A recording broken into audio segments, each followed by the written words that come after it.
Sin derramamiento de sangre no se hace remisión.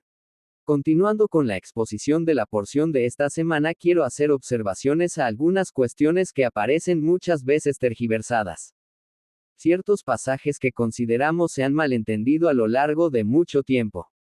Aunque en ocasiones en realidad su errónea interpretación tiene como trasfondo intenciones religiosas. El siguiente versículo es la base para las observaciones que haremos, Hebreos 9.22. Y casi todo es purificado, según la ley, con sangre. Y sin derramamiento de sangre no se hace remisión. Debemos marcar el territorio en el cual nos vamos a mover. En primer lugar, creemos con firmeza y convicción lo que ese versículo dice. Quien no lo crea no está con nosotros. Sabemos que los grupos cristianos en general están de acuerdo con el contenido del versículo. Entonces, ¿quiénes no están de acuerdo?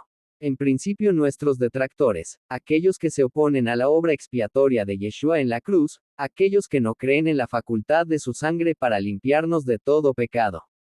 ¿Y quiénes son ellos? Por supuesto que en primer lugar nuestros paisanos de la casa del sur, nuestros hermanos de sangre de la casa de Judá, quienes en su mayoría siguen los dictados del judaísmo rabínico.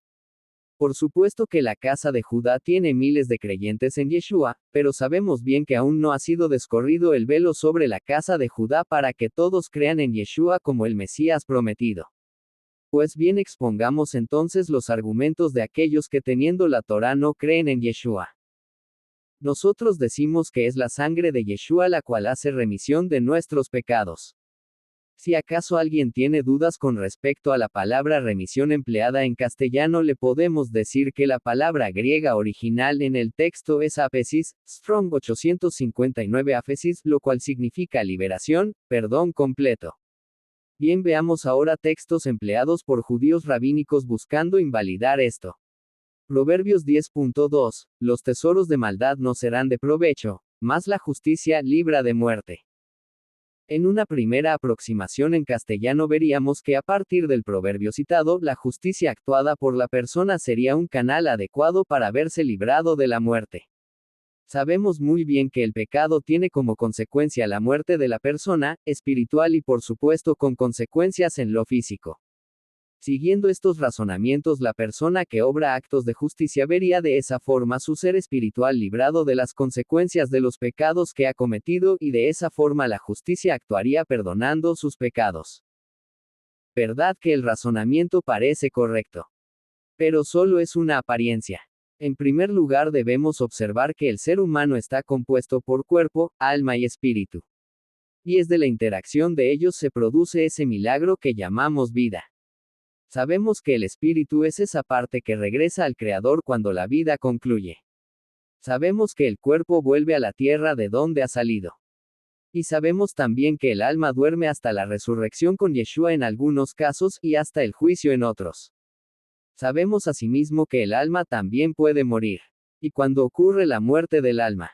Ezequiel 18.4. El alma que pecare, esa morirá. O sea que el alma del pecador tiene su fin. ¿Contradice acaso YHWH su palabra?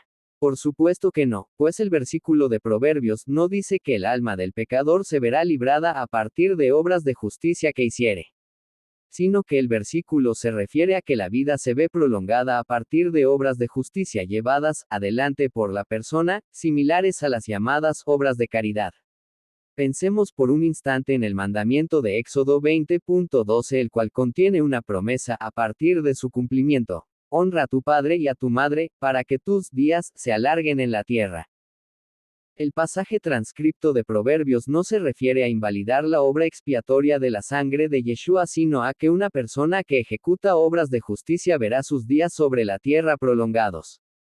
¿Y cómo podría ser de otra forma, pensando que YHWH quiere el bienestar de todos y que se haga justicia? Que mejor que la vida de esta persona se extienda.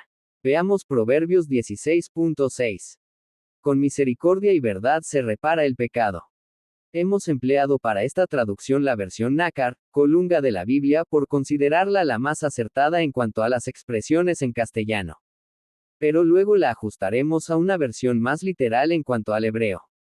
De la simple lectura podríamos entender que a partir de tener una actitud de vida misericordiosa y encaminada a la verdad podríamos superar los pecados cometidos, con lo cual pensaríamos que una persona que siempre y cuando se encamine así no necesitaría de la sangre de Yeshua. Pero ¿es eso verdaderamente lo que la Escritura debe transmitir? Las expresiones del versículo en hebreo literalmente dicen: Pejezet behemet yakapar eivan. En Gist Strong 2617 misericordia, y Emet Strong 571 verdad, es expiado el pecado. Pero pensemos por un instante en las palabras transmitidas y hagámonos la siguiente pregunta: ¿en la misericordia de quién y en la verdad de quién es expiado el pecado? Cuando lo pensamos de esta forma surge de inmediato que es debido a la misericordia y bondad de aquel, que dijo de sí mismo: soy la verdad, que es expiado el pecado. No de la misericordia de cualquiera ni de la bondad del propio pecador. Veamos Proverbios 15.8. El sacrificio de los impíos es abominación a Yhwh, mas la oración de los rectos es su gozo.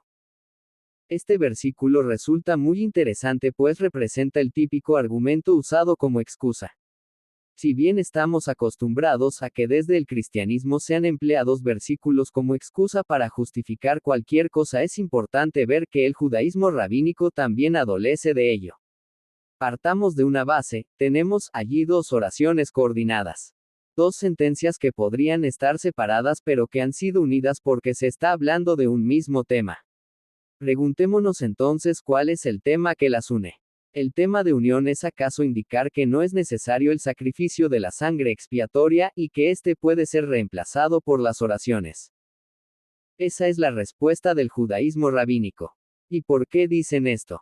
Porque el año 70 de la era común, el templo de Jerusalén donde era realizado el sacrificio del Día del Perdón, el Yom Kippur, fue destruido por las hordas romanas. Y los rabinos judíos dicen que los sacrificios han sido reemplazados eficazmente por distintos tipos de oraciones. Nosotros en cambio seguimos sosteniendo el contenido de la carta a los hebreos, ya citada: sin derramamiento de sangre no se hace remisión. Y el derramamiento de sangre de corderos inocentes ha sido reemplazado eficazmente por la sangre de Yeshua derramada en la cruz. Entonces, ¿cuál es la respuesta al texto de Proverbios 15.8? Volvamos a preguntarnos cuál es el tema que une ambas sentencias. La tesubá, la correcta actitud de arrepentimiento que comienza con el corazón contrito por el pecado y que luego se traduce en un cambio de vida. Fíjense que la sentencia dice: el sacrificio de los impíos. No dice: el sacrificio de los que eran impíos. Lo que la sentencia está diciendo es que esas personas siguen siendo pecadoras, siguen en su impiedad, no han cambiado de actitud frente a la vida. Su sacrificio no tiene validez, son nada, simples actos mecánicos que se presentan como en un teatro. Por otro lado, aquellos que mantienen una actitud alejada del pecado elevan oraciones que llenan de gozo a su Creador. Muy bien, hemos visto numerosos ejemplos que, aislados de su correcta interpretación, pueden ser usados como herramientas del mal. Y escribimos esto por cuanto todo aquello que nos aleje de apropiarnos del sacrificio hecho por nuestro Señor Yeshua, solo puede tener olor a azufre.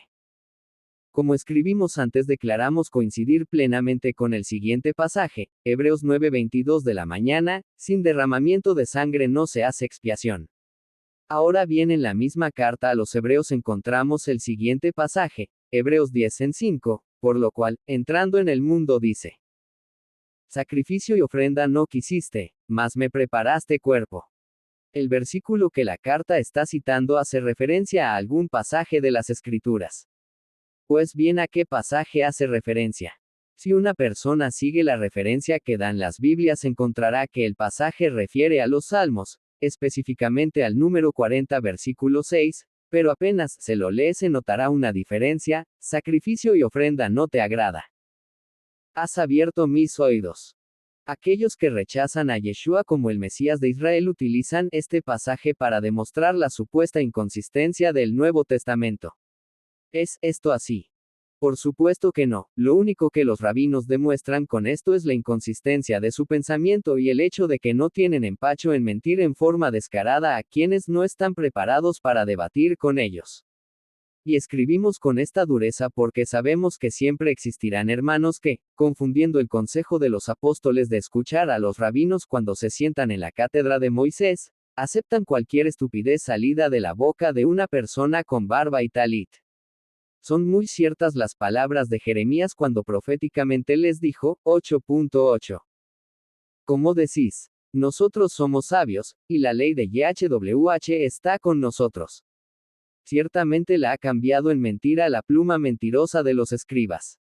¿Y qué es lo que han cambiado en este caso? El texto en base al cual los editores de las Biblias cristianas han efectuado sus traducciones.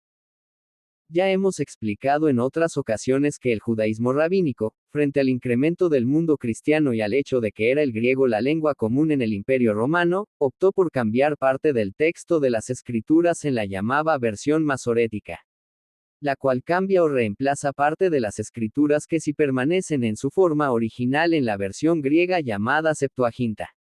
El problema está en que los editores cristianos para muchas partes de la Biblia han empleado la versión masoreta en lugar de la Septuaginta y es así que se dan estas discordancias. El autor de la carta a los hebreos está citando la Septuaginta, los salmos en las versiones cristianas por lo general siguen la versión masoreta. Veamos entonces ahora qué dice la Septuaginta. Sacrificio y ofrenda no quisiste, sino un cuerpo me has preparado. Muy sencillo, encontramos ahora el texto original de la versión de los 72 sabios judíos, el cual por supuesto es el que citó el autor de la carta a los hebreos. ¿Y cuál es el porqué de este cambio? Evidentemente que los sacrificios expiatorios que hacía el pueblo de Israel, primero en el tabernáculo y luego en el templo, conforme al sacerdocio levítico, han sido reemplazados por el único sacrificio de Yeshua, en su cuerpo el cual fue preparado para ello, conforme al nuevo sacerdocio según el orden de Melquisedec. Creo que no es necesario agregar más a lo expuesto. Escrito por Ricardo. Se permite la reproducción total o parcial mencionando al autor. Todos los derechos reservados.